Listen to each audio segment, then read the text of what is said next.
တန်းတိုးအောင်ရုံးခေါ်လာလိုက်ပါပြီရှင်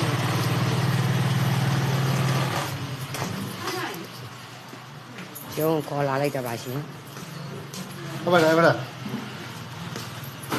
တန်းတိုးအောင်ကျမတို့ရုံးခေါ်လာလိုက်ပါပဲရှင်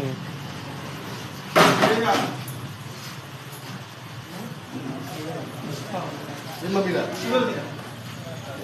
ဒီလားဒီလားဒီလားဟမ်ဘယ်လိုဒီလားဒီလားဘယ်လိုဒီလဲဒီမှာဟမ်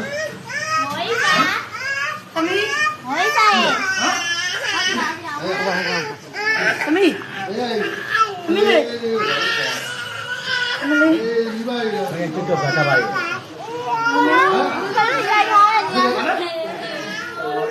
တကားလားမင်းဒီသားမိဘကလေးကိုလည်းစောက်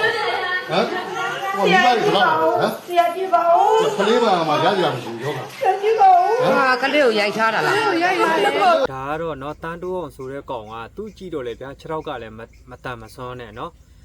အဲ့တော့သူများကလေးကိုခေါ်ပြီးတော့ခိုင်းစားရိုက်နှက်ထားတယ်အာဓမလည်းပြုတ်ကျင့်ထားတယ်လို့သိရတာပေါ့ဗျာစကားအကြမ်းမြင်ရပေါ့เนาะအဲ့တော့ဒီဥစ္စာကလည်းဒီဗီဒီယိုသိရှိဖို့အတွက်ကလည်းဒီကောင်ကတန်းတိုးအောင်ဆိုတဲ့ကောင်ကလက်ခွင်းနဲ့တဲမှနေပြီးတော့မှအမျိုးသမီးတယောက်ကနေပြီးတော့မှဟောတနာလို့ဆိုပြီးတော့မှဒုက္ခမတန်ဆွမ်းဖြစ်နေတဲ့ခြေထောက်ကလည်းမတန်ဆွမ်းဖြစ်နေတဲ့အတွက်ကြောင့်တနာလို့ဆိုပြီးတော့မှဗီဒီယိုရိုက်ပြီးတော့ TikTok လူမှုကွန်ရက်မှာတင်ပြီးတော့မှသူအကူအညီတွေတောင်းခံပေးဖို့ပေါ့ဗျာအဲ့ကနေပြီးတော့စပြီးတော့တဲလွန်စားရလာတာပေါ့ဒီကလေးကိုခိုးထားတယ်ဆိုတဲ့အကြောင်းရင်းเนาะအဲ့တော့ဒီလိုကောင်မျိုးတွေကမထားသိဘူးဗျာဒါတော့မှပဲဒီတရခံကိုမိဖို့အတွက်တော့မှပဲရဲကကောင်းအကြမ်းဖက်မင်းအောင်လိုင်းစစ်တပ်ကရဲဌာနတွေကောင်းလို့မဟုတ်ဘူးပြည်သူလူထုကဖမ်းပေးတာပြည်သူလူထုဖမ်းပေးလို့ဒီကောင်မိတာเนาะအဲ့တော့ဗီဒီယိုလေးကျွန်တော်ဆက်ကြည့်အောင်ရိုက်ပါကလေးမိဘနဲ့ကလေးနဲ့ကိုကျမတို့ပြန်ဆုံတွေ့ပေးလိုက်ပါပြီရှင်ဒီမှာဒီမှာကလေးတခိုးပေါ့နော်တန်းတိုးအောင်ကတကယ်တမ်းကျတော့သူများကလေးကိုခိုးလာပြီးတော့ပေါ့နော်သူများကလေးကိုခိုးလာပြီးရဲဆက်ဆက်ခိုင်းစားနေတာပါရှင်ဒီမှာကလေးမေပါပြောချင်လေခဏလေးခဏလေးကြာမကောင်းဘူးရတယ်ဒီတိုင်းတောင်းထားလို့ရတယ်ဒီလိုတော့ပြမလို့ဘူးလေကြာဟုတ်မလားနော်ခဏလေးချေကောင်းတာကောင်းတယ်ဟုတ်လားခဏကိုထုံးနေပမာတော့လေတူဝိုက်မလားနော်ကိုထုံးမတူဝိုက်နော်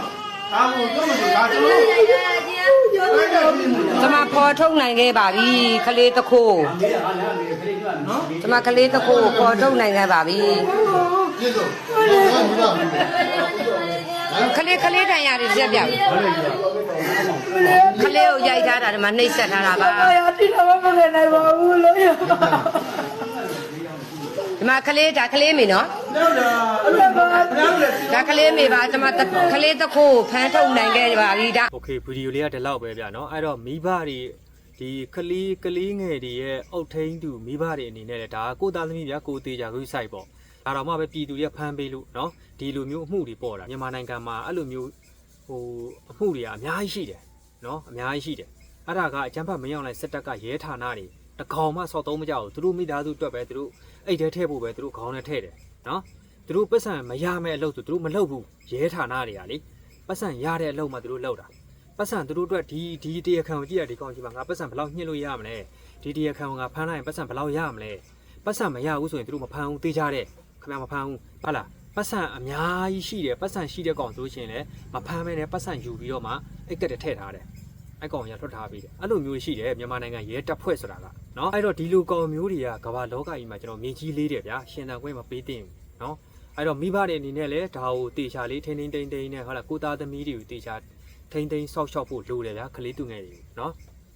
โอเคအဲ့တော့ဒီနေ့ဗီဒီယိုကဒီလောက်ပါပဲအဲ့တော့ဒီဗီဒီယိုလေးကိုလည်းများများ share ပေးပါဗျာအားလုံးကျေးဇူးတင်ပါတယ်အားလုံးကိုစိုက်ကြပါ